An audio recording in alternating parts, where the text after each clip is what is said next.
Welcome to Curse Breakers, where we leverage astrology to empower you. I'm Jacki Smith, and I'm here with my co-host and chief astrologer, Storm Cestavani. And this show is sponsored by Coventry Creations, where they have magical solutions for your everyday issues. Hey, let the stars lead you here in Curse Breakers. By the way, we are shooting for 1,000 subscribers on our show. So whether you are on YouTube, you're listening to us on Spotify, or any of your favorite podcast aggregators, we want you to follow us, like us, subscribe to us. We're shooting for those 1,000 listeners, and we're pretty darn close. Yeah, so hi, Storm. Close. Hey, what's up? Hello. By the way, I'm very excited about this show because we are going to show you how to leverage our calendar that you can subscribe to.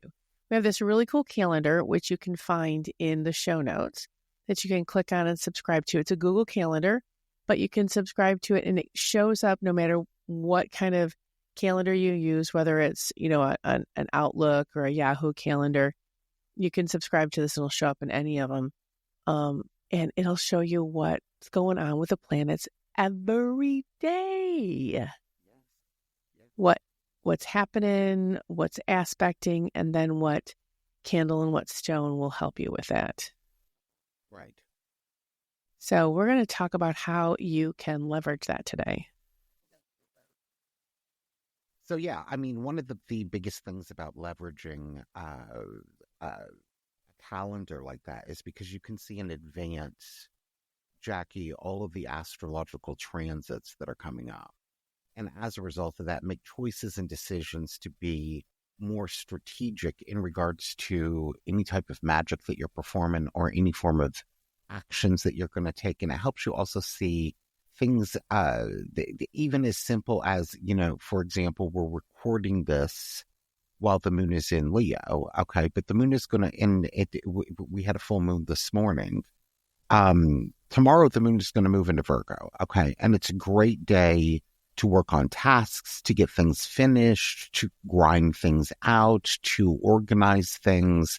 And if you look in the calendar and you see that that's the particular energy that's available, it helps you not only attune into the natural laws of the universe, okay, but it also helps you be able to plan as best as you possibly can when would be the most beneficial time for you to do something. I love this because I actually follow the calendar quite a bit, as much as I can. And even when I just recently did some traveling, unfortunately, I had to travel on Tuesdays rather than Wednesdays. And the first Tuesday I traveled, which was a week and a day ago, it was not amazing. It was a terrible day to travel. And you warned me. And I was like, well, this was the flight I could afford. And it fit within the points I was spending. And so then I was kind of forearmed. And so then this Tuesday, yesterday when I traveled, because Tuesday is a day of Mars. So I cooled everything down because it was pretty hot and it was very frustrating. And I ended up with a 4-hour delay on my second flight, and my friends had to pick me up at 2 a.m. But everything got cooled down this time. And not only was everything on time and early, I arrived home almost an hour early, and I got upgraded. Oh, nice. Both flights, which has never happened before. But I cooled it all down, and I brought in Mercury energy as much as I could. But I mean, it wasn't the day of Mercury. But anyway, so this is. You've been having a lot of problems over the past several years, Jacki, in regards to traveling. I think that you need to get down on your knees probably tonight and just spend 4 or 5 hours just talking to Mercury. Well, I did. Actually, you need a much better relationship with Mercury. I did wear a talisman too. So, and did some work towards Mercury before I left. So right. I was not fooling her. He and I, well, there's many faces of Mercury, the syncretic between different pantheons. So I worked with the one that's very close to me, and that worked really well. I was pleased. And that's the thing. What people don't realize is that although that my natural affinity is towards the Greek pantheon, because, it's just what I studied. I know a lot of Roman mythology. I know enough Egyptian mythology to be dangerous. I know Sumerian and Assyrian mythology. I know Teutonic mythology. But the one that I know the most is Greek. And it's the one that I use the most. But if you have a pantheon, especially when you're doing attunements, and what an attunement is when you're trying to attempt to merge with the energy of a particular planet. Okay. And for example, if you're working with Mercury, of course you have Hermes, you have Loki, you have, that there's many of the trickster gods. I believe Papa Legba is one. People forget that Mercury is not just communication and travel. He's a trickster. Right. He's a trickster, which is why he rules communication and travel. And the interesting thing about Mercury and Hermes in particular, Jackie, is that Hermes was the only deity in the Greek pantheon where you could not go to a Hermes temple. Okay, there was no such thing as a Hermes temple. They had these little traveling things on the road because he was, of course, the god of travel and travelers and thieves and everything else incendiary, that were called Herms, that would stick up out of the ground. And, people would go there and pay their little tribute. Okay, probably to somebody that was just cashing in, by the way, But, I'm sure that it was probably to somebody that was grifting. But, that's what it is that they had. But in other How pantheons, very Hermes of them. Yeah. In other pantheons, just find it. And then one of the great things that we have about the world now that Jackie and I did not have when we first started studying this stuff. Okay. We have a vast wide internet now. Now you can go to websites like Theoi, which is THEOI.com, and you can just pull up like hymn to Hermes, okay, and read that if you're trying to attune to Hermes, it's a great day for you to sit down and meditate on that hymn, okay. And people do not realize the more that you become attuned and the better relationship that you have with this deity, the more that energy is going to be merged with the better results that you're going to get. I love that you said that because it's not just about, hey, Hermes, I'd like some Hermes energy, please. There's a lot of respect. There's a lot of work that you need to do. Just like a friendship, you're not just going to go knock on somebody's door and say, hey, friend. Well, somebody may do that, but tomorrow. I would probably slam the door. You know what I mean? I would be like, bye. We're going to have a snowstorm today. Will you shovel for me? I mean, you don't. By the way, my name is. You've never met me before. Exactly. Or somebody knocks at the door, and the first thing I think is that the Mormons or the Jehovah's Witnesses? Oh, yeah. I mean, now, that's what I'm thinking. When I was a kid, somebody knocked on the door, you answered it. Now somebody's knocking at the door, and I'm like, who's there? Why is someone knocking at my door?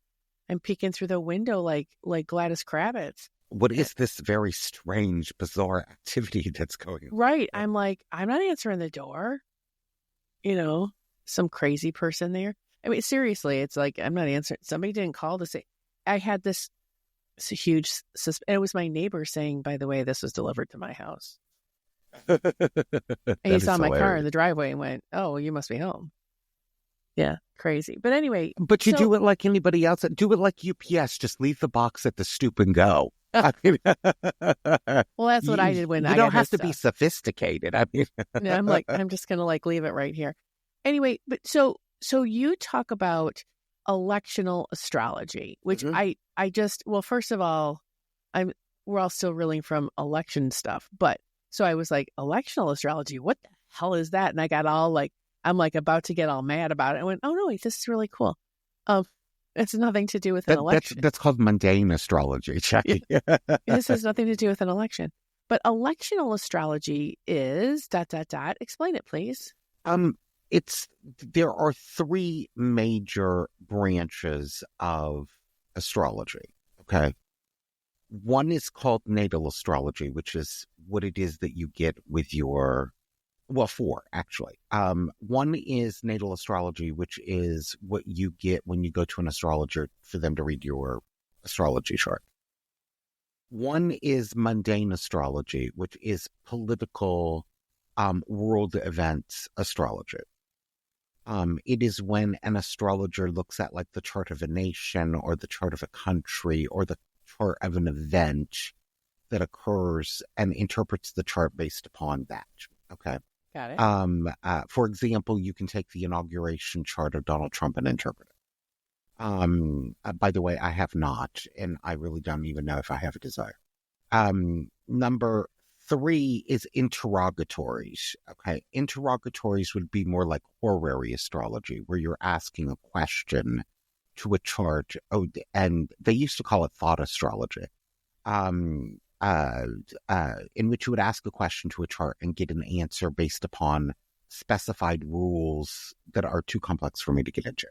And then there is electional astrology, and electional astrology is the branch of astrology that focuses on the most favorable time to begin an important activity or event. The goal is basically to choose a moment where the planetary alignment supports success, whether that is for a business adventure, a wedding, traveling, rituals, medical procedures, launching projects, you name it. I have pretty much done an electional chart for it. And okay, so we do electional astrology all the time. Right. We just don't call it that. We just don't call it that. Because, Mercury's in Gatorade. So right. People do electional astrology all the time. They don't know what the heck they're doing. Every time that you make a decision to start something, like, for example, Jacki, let's say you were to walk into Dave, your marketing manager's office, and say, I want to release a new Astro Magic campaign next Monday. And I want to do that on Monday morning. That Monday morning, the moment that you release that, Jacki, that's a chart. Yep. Well, and, what we've been doing is we have been looking at what the post is about, and then looking at the planetary hour and which day we're putting it on. And we've been doing electional astrology in our posts, and my goodness, has it been working? Yeah, I mean, the more that you align yourselves with the natural energies that are available, the better results that you're going to get. Okay. So, for example, let's say that I'm doing a wedding electional. There are a couple of things that I do not want. Like, I do not want Saturn in an angular house, which would be the 1st, the 7th, the 4th, or the 10th. Okay. The reason being is that may cause damage to the marriage. I want to put Saturn where he's not going to cause any damage. And I also want, like, Venus strong within that particular chart, like forming a trine to the ascendant, or things of that nature. But that's when somebody comes to me, Jacki, and says, I want to get married in the month of June. Can you find me the best Saturday to do that? And then I will look at the Saturdays and make my choice and decision. Because Saturn is Saturday, and Saturn is not necessarily a great energy for weddings, is it? It's not if you put it angular, but here is the thing that you have to remember. Saturn is the exalted ruler of the sign of Libra. Libras have to do with contracts, and a wedding is what? A contract. Yes. So actually, specifically marriage. Right. And that's just the day that most people want to get married. I don't know why. I mean, because everybody's home. Yeah, so people do things based upon convenience. Okay, it's also interesting that Saturn is also, if you go into Judaism or Kabbalah, okay, the Sabbath is not on Sunday. That's a Christian construct, which was based upon, they wanted to organize things based upon when would be the best day to let people have off. Okay. But the actual Sabbath is from Friday night to Saturday night. Okay. So it's actually happening on the day of Saturn. which means pull back, lower energy, thinking things out, being methodical, restriction. I mean, so think about it. I mean, it's interesting. It is. It is really interesting. So, okay. So electional astrology is when we look at the energy of the day. Like, for instance, Monday is the moon, Tuesday is Mars, Wednesday is Mercury, Thursday is Jupiter. I mean, meaning it's ruled by. Friday is ruled by Venus. Saturday is ruled by Saturn. Sunday is ruled by the sun. Mm-hmm. So looking at those energies, like what day do you want to do the thing?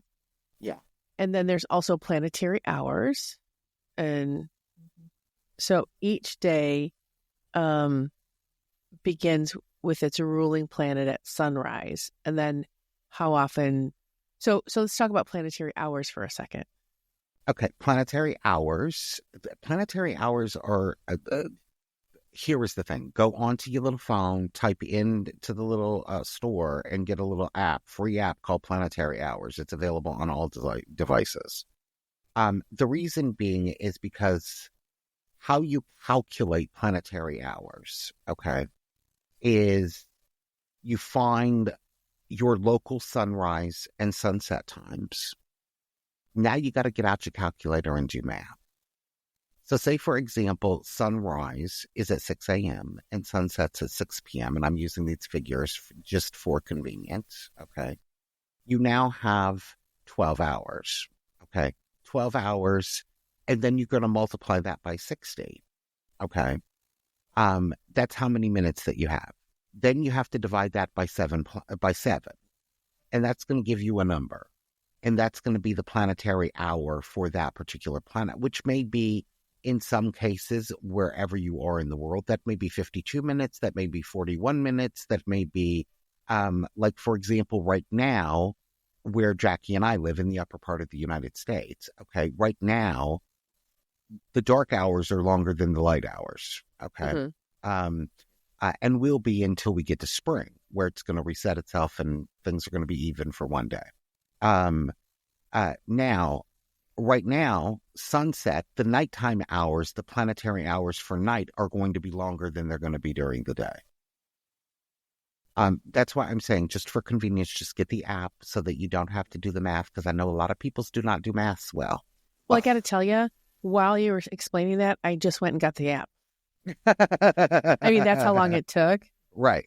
It just took that long while you're explaining that. And then because you're talking about math, which I'm really good at, but I also didn't want to do. Yeah. I mean, who wants to sit and do that? So, I mean, because we are lucky. The app also told me, not only did I download the app, I set my location, and then it said, by the way, we're in the hour of Jupiter today. Right now. So right now, in the hour of Jupiter, if you're in Detroit, okay, because let me just check real fast. For me, it's probably the same because Jacki and I are pretty much at the same latitude. Planetary hour for me, right? I'm still in Jupiter. Okay. So Jupiter would be about a great time if you want to do a money spell. It would be a great time if you want to do a situation in which you're trying to expand something other than your waistline. It would be a great time to focus on things such as success or higher learning or trying to get some form of a blessing. Your luck has been bad lately, so you're trying to get some form of blessing. It's about spiritual growth, expansion, prosperity, wisdom. So that now would be the time, an opportune time to do that. Okay, now, looking at the planetary app, you know, these devices are crazy. The next planetary hour is Mars. Mm-hmm. Okay, Mars would be a good time for you to, and this is one of the, I recently did a seminar on planetary magic, Jacki. And one of the questions that I got that was rather interesting is that the person was a little bit confused and didn't understand why I would use Mars to get a job and not Mercury. And I explained why. Because when you apply for a job, you're not doing Mercury. You're actually doing Mars because you're competing. True. So if you, and any time of like, if you're trying to get more clients, okay, there's only so many psychics, so many astrologers out there in the world, although that number seems to be growing every day.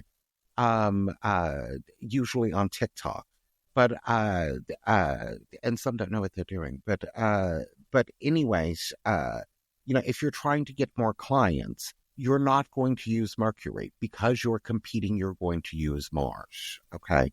And the reason that we named, although that it's getting a name change in the near future, but the original intention of why we named Mars IDGAF, okay, was because there's times in which you have to focus on you. There's times that you have to focus on yourself and your wants, needs, and desires, okay, and leave the rest of the world behind. It's going to soon be called the unstoppable force.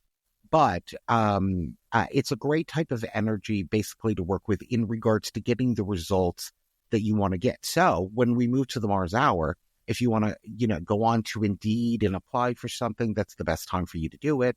If you're wanting to put your CV somewhere, that's a great time for you to do it. Also, if you're needing to commute to do something in which you need to win, it's a great time to do it. Right. If you're putting in, like for a grant or, of course, a competition or something like that. Right. Anything that has to do with competition, you're going to use Mars. If you're just looking generally, and there's a couple of, we do have, for people that are interested, this is an advanced pro tip from Storm.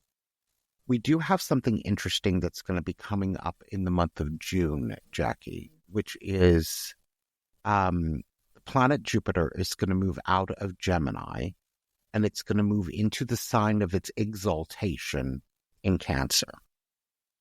That is a point in which if people are wanting to do, like, I'm not talking about bringing short-term money in or expanding their wealth short-term, like you need $20 to fill your car up with gas, okay?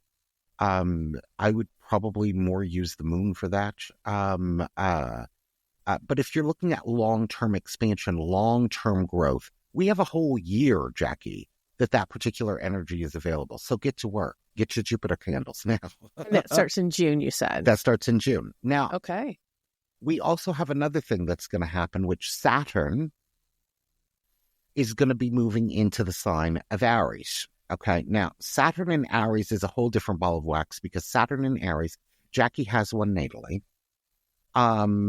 is in its fall. It doesn't like being in the sign of Aries. Aries is fiery. It wants to go out there and do things. It's the sign of the warrior.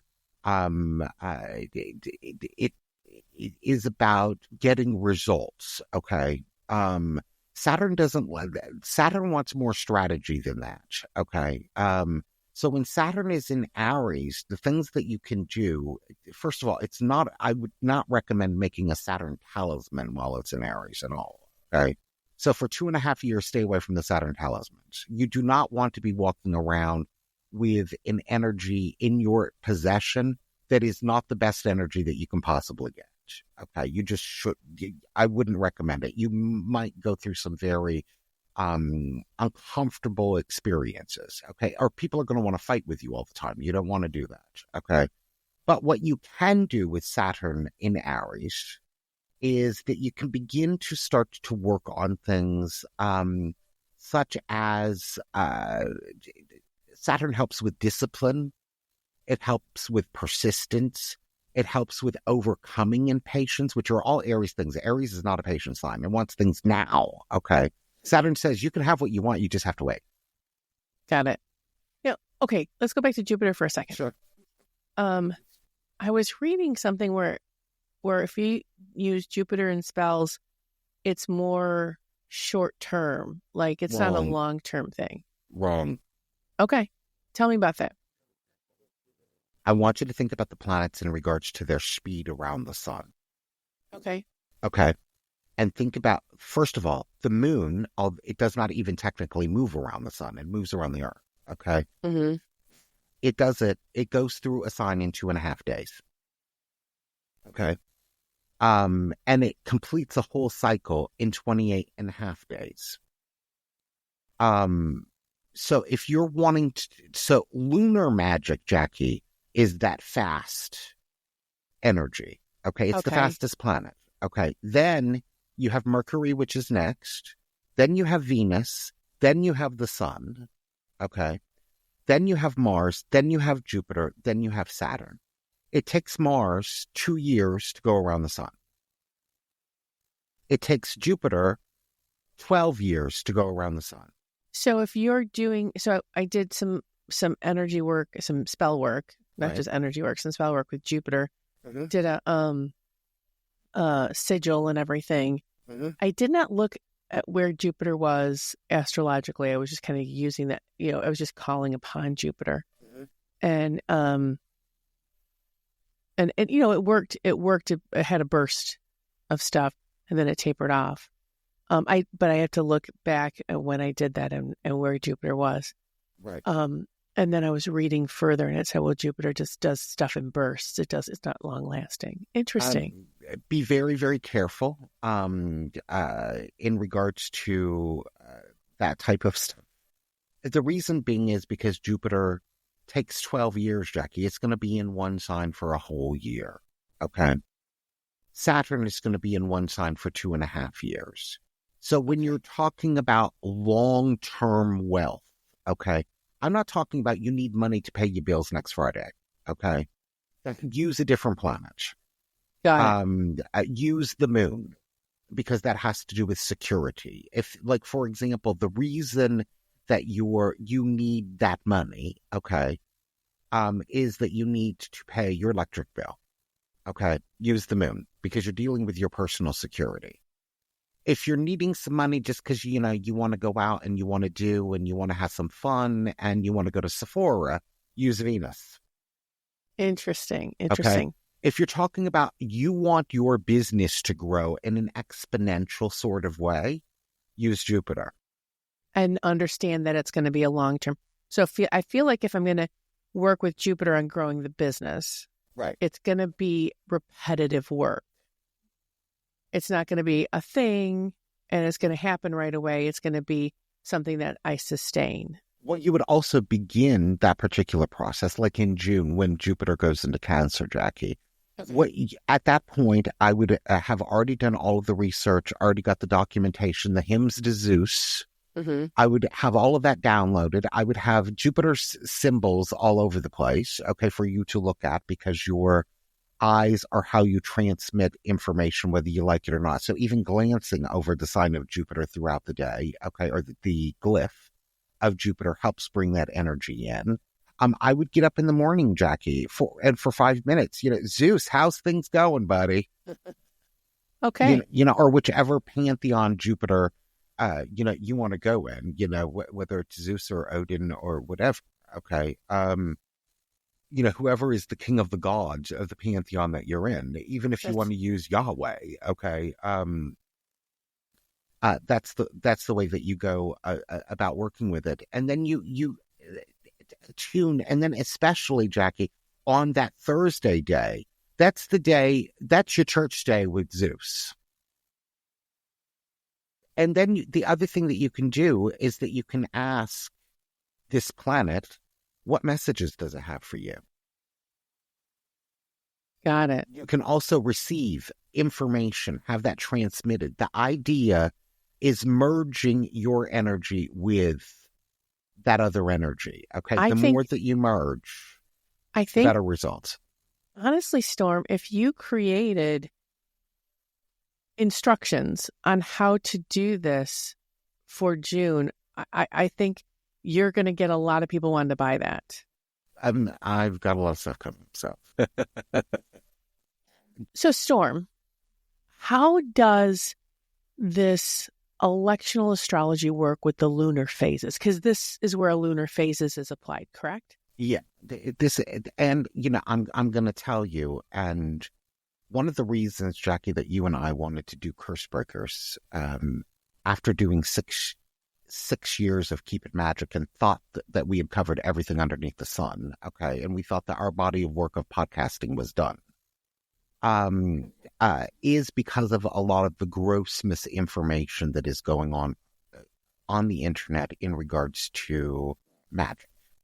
And we wanted, we felt as though that, we wanted to put our voice back out there in regards to us being seasoned practitioners in regards to how to work with things. And I'd seen, on, it was a Facebook reel of a TikTok video, and I actually seen this on Saturday, in which they were saying that this was a huge, big, gigantic opportunity and window that was starting up for an extremely powerful and potent full moon that was going to occur, and that people had between Monday and the end of the day on Wednesday, okay, to work with this full moon energy.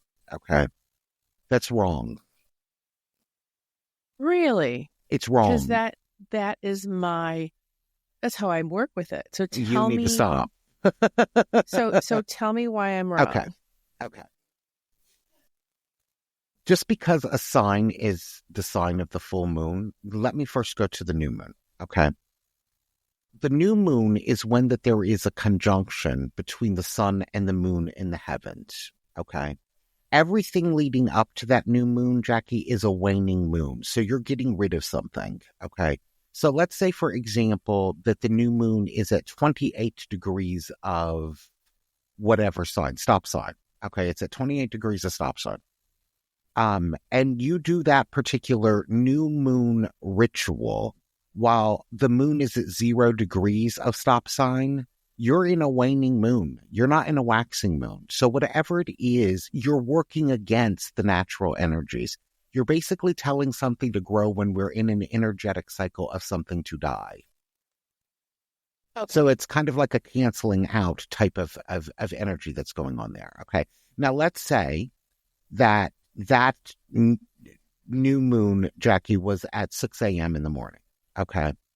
And so at 6:01 a.m., okay, so you have your new moon, okay, you can do your ritual from the exact moment of that 6 a.m. The best time to do it would be probably 6:01 because there's actually a little bit of growth with that moon, okay? You have to look at it from the aspect of now the moon is actually growing. With the full moon, there is the same principle. You can do power magic ritual at the full moon, okay? You better have your stuff ready by 8:53 a.m. If you do it at 8:54, you're late. The moon is now decreasing. The moon is now moving away from the sun, okay? And it's now in its separation mode, okay? So now, that's not to say that you won't get some results. You won't get the optimal results that you want because the fact that the time you should have done that is around let's say about 8:45 a.m. because the moon is increasing still in its state. Okay. All right. So let's go to reality now. Okay. I'm not going to be able to do this at 8:53 a.m. I got to go to work.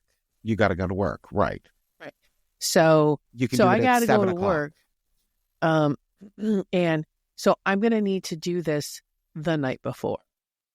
I wouldn't recommend it. I would recommend you doing it before you go to work. Get up at 4 rather than 5. Okay. But I got kids, and I'm not going to be able to do that. Then what it is that you may want really may not be what it is that you want. So the way I work and the way I teach is you got to look if you want to bring the moon into the magic you're doing, because not all paths, not all magical systems work with the planets and work with the moon. Right. Then you're not doing planetary magic. You're doing witchcraft. Okay. So if you're going to do planetary magic, you need to follow the moon. Okay. If you're going to do witchcraft, follow whatever witchcraft tradition you follow.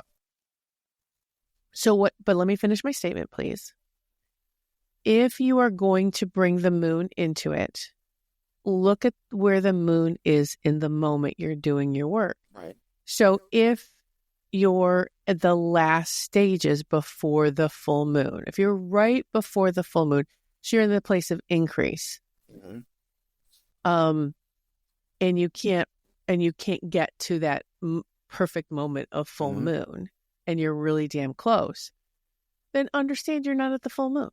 You're pretty damn close. As long as it's increasing, it's fine, Jackie. Where the problem is say, for example, the moon tonight moves into Virgo at 8:07 p.m. Okay. Say, for example, they decided to put off whatever spell that they were doing, okay, what they were going to do.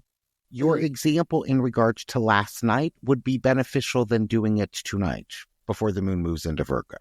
Because now it's decreasing in its particular strength. And a lot of the information that's out there that is wrong is that you have the whole window and you do not. So let me tell you about a spell I did a couple of days ago. Okay. So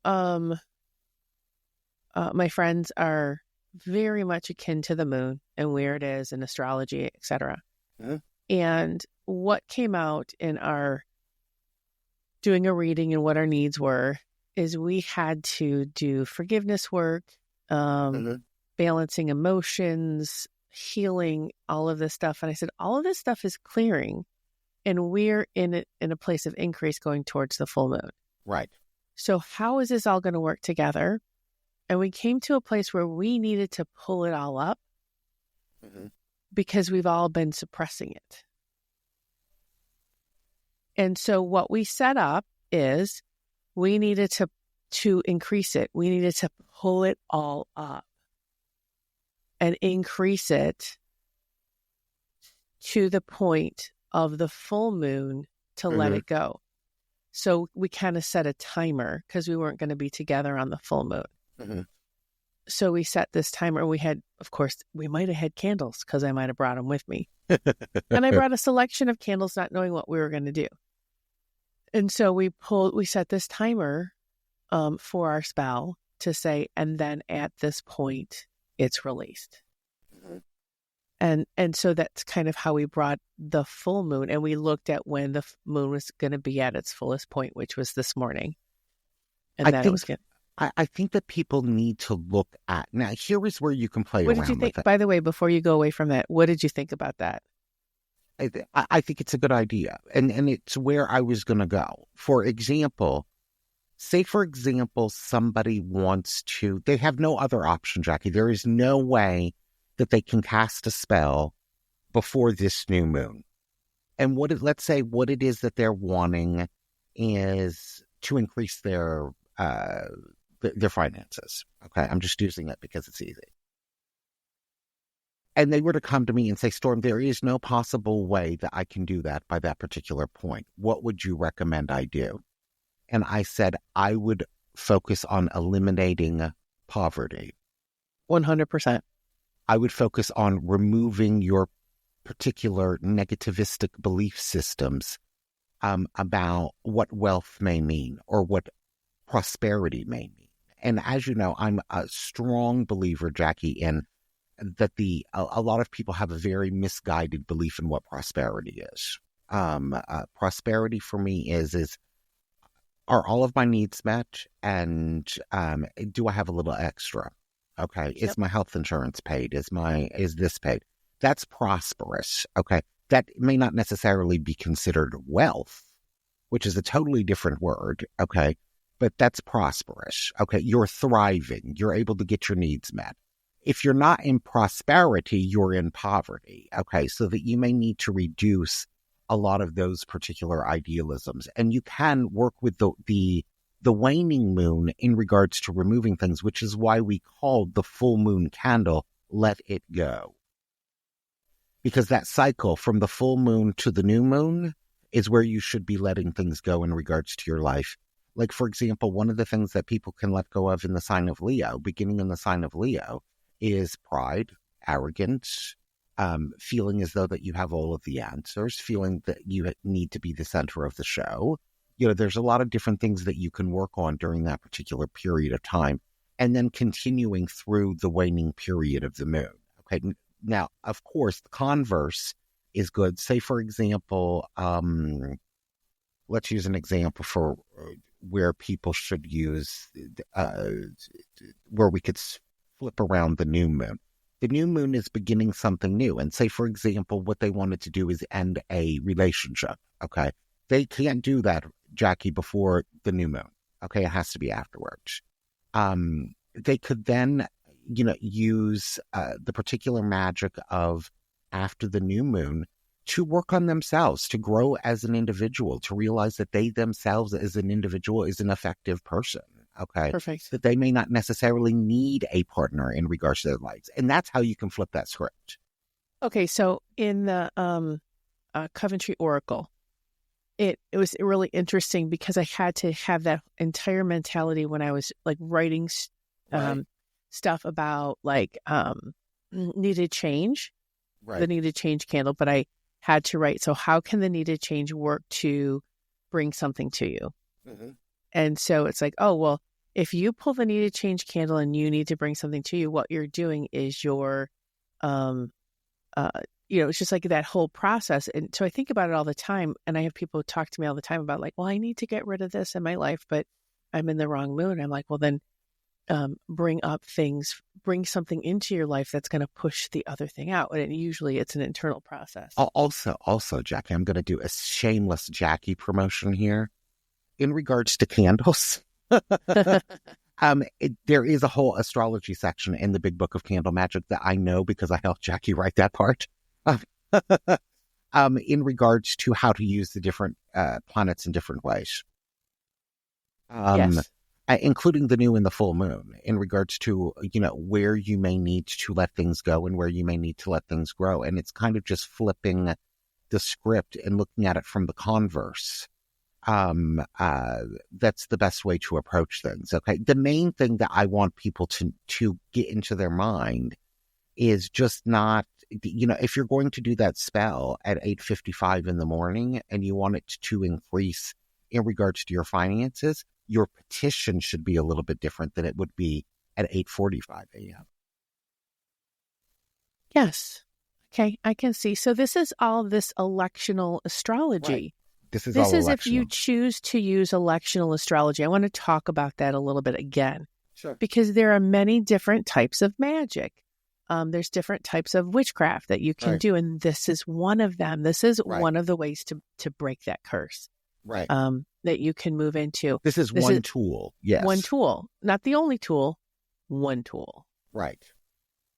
And there's many other different traditions of magic.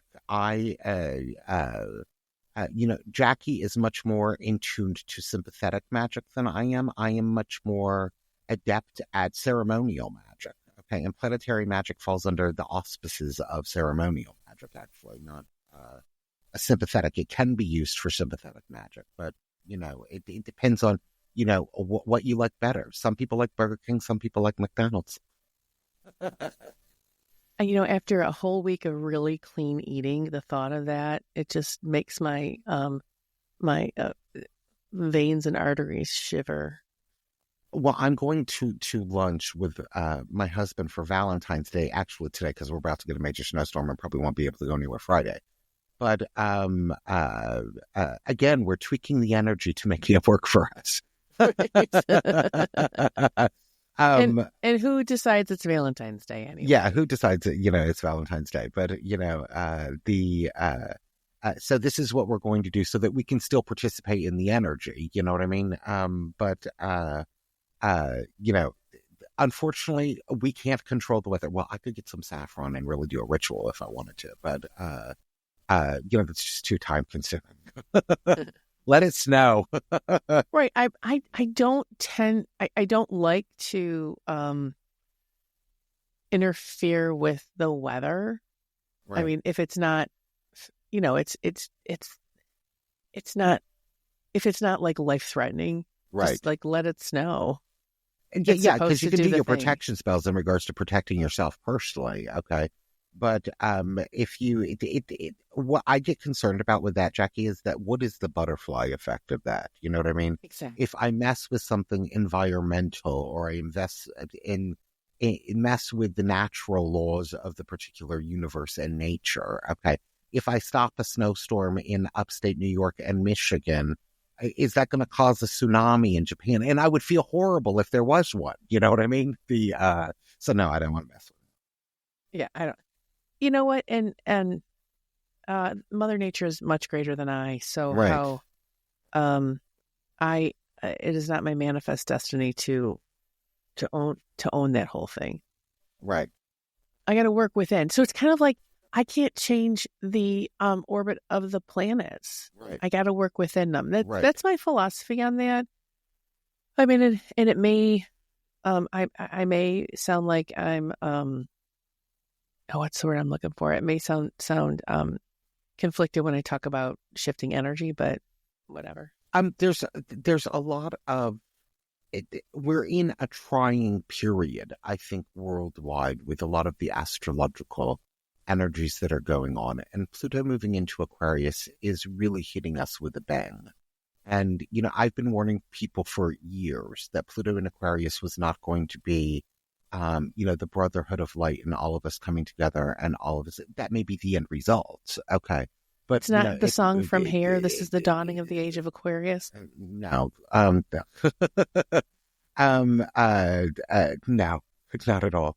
But the other thing that you have to think about is with all of that particular information out there, and there's a lot of people, Jacki, that are putting up all of these doomsday scenarios and being fearful and fretful. And I fall, because it's a collective energy, we all can fall into it at any given moment. It's scary, okay? But providing people with practical and actionable steps that they can take to make and transform their particular universe is kind of what I'm focused on at the moment. And planetary magic and electing things is a great way of doing that.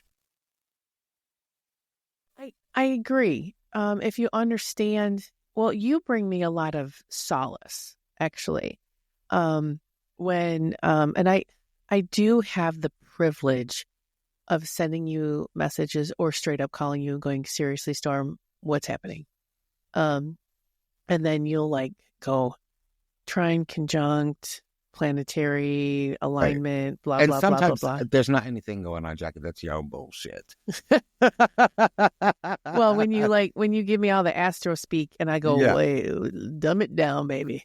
And then you go, well, because of this and this and this. And then sometimes that makes me go, okay, that means we're going to get through it. And then sometimes you tell me scary things. That was the other day when you were telling me scary things. And I'm like, and then you stopped. You said, okay, now breathe. Yeah, it is, because of the thing here is I don't think that we can necessarily be like an ostrich and just plant our head in the sand. Okay. And I see a lot of people doing that. I think it is knowing what the particular energy is. And some of that energy, especially when you're first looking at it, can be a little bit frightening and a little bit scary. And I'm a Leo with the Mars conjunct Sun and Leo. So, when I get information, it's kind of like an episode, a really dramatic episode of NYPD Blue almost. Okay. But, sometimes you need to look at things from that perspective so that you can then sit back and say, what can I do about that in my own little world, though? Right. That's what looking at this electional astrology does for you. It says, okay, how am I going to shift my little world or have a little tiny bit of control in the chaos of the planets? That's the whole thing about curse breakers. It's stop being victimized by the planets. And interestingly enough, that there are a lot of people, Jacki, that are sending me messages. And it was one of the questions that was in my seminar was, how can we combat this astrologically? And my answer to it always is this: if you want to make a change in the collective, you have to make changes within yourself. Absolutely. It starts at home. Well, it's the whole put on your own oxygen mask first. Right. Why is that important? Because if you run yourself down to nothing and you deplete yourself, then you won't have the energy to create that internal shift. We talk about the butterfly effect. Well, the butterfly effect starts with you. So when you can shift your perspective and then you can bring others, not that you're recruiting, but when you act differently, others are inspired to act differently. Right. When, we see it all the time. I see it all the time. I see that miracle happen all the time. Now, when I combat people, because I'm coming at you, bro, like, I can't believe you believe that, and you're an asshole for believing that, versus when someone starts in on something that is unkind, and I can gently say, I just find that very unkind. Right. It's very sad to me because I see you as a kind person, and that's unkind things coming from your mouth. And that's not how I see you. What happened? And I get more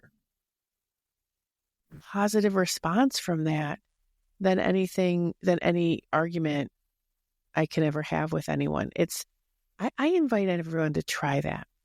The other thing that I recommend people do, because, information is really being spun at us really, really quick. And a lot of our friends, I do this myself sometimes, okay, I know. But may come at us with some information that's really, really difficult to look at, okay? And when you're looking at that particular information, you can always say to the person, you know what? I value what it is that you're saying. Give me 5 minutes. Oh, I like that. So that you can so that you can look at it, read through it, control your reaction to it, now become proactive in regards to what step can you do to take it, to move forward, and then have a discussion that is about how do we productively work through this rather than just reacting to it. One of the things I was taught by my therapist is to go from being reactive to active, is to mirror the conversation back, what they're saying back. So what you're saying to me is that. Although sometimes it doesn't work. Sometimes people think. Sometimes people look at that is in a combative sort of way. Yeah. It depends on... like sometimes when I reflect things back to people, it just amps me up even more. So what you're saying to me is... Right. And then you have the other person, if you said, what you're saying to me is that you may sound too authoritarian, and now it has got their backs up. Okay. Yeah. So I think that the pause is the best path to go. Yeah. And, and the other thing that I have found lately is it's okay to say, I'm just really overwhelmed by all this information. And so I need to take a pause. Yeah. I'm not talking about this with you. And I need you to respect me on that. You may need, with some people, you may need a long pause with. I don't need that with you. If you tell me something and I don't like it at first, I may say, well, I will try to be proactive and say, Jacki, give me 5 minutes.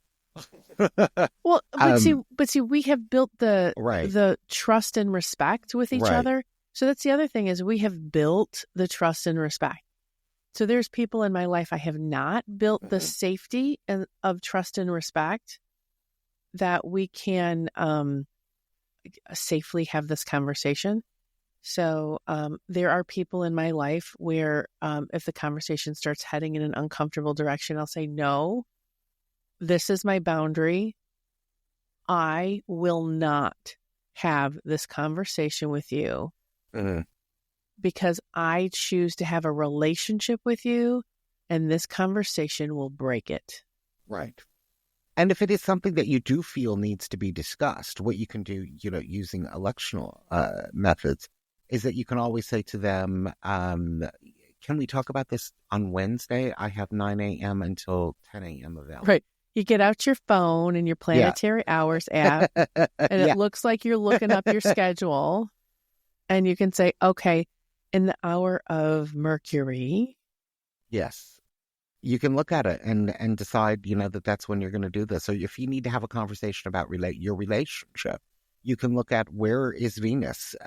Like right now, Venus is in Aries. It's not a great time to have relationship conversations. And Venus is going to be in Aries for a long time. She goes retrograde in Aries.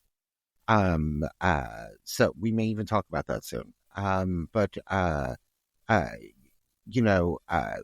Still though, all of even when a planet is in a bad condition, Jacki, all of the amping that you can do to that planet, say, for example, Venus is in Aries, but you have to have a conversation with your husband, choose to do it on a Friday during a Venus hour. You're still amping up that energy to get the best possible result that you can get. Yep. And, sometimes you have to have a conversation with your husband when the Venus is in Aries. Well, sometimes, if, again, looking at the energy that it's bringing up, saying, okay, we need to have a conversation that's going to pull up some difficult things. So let's set some rules. Right. Let's know that we're going to have a difficult conversation. Let's really work on having the difficult conversation without it being completely destructive. Right. And, you never know. Jackie and I may end up doing a class on this, and we'll do some advanced stuff where we start mixing planets. Yeah. Yeah. So this is going to be interesting. Yes, definitely.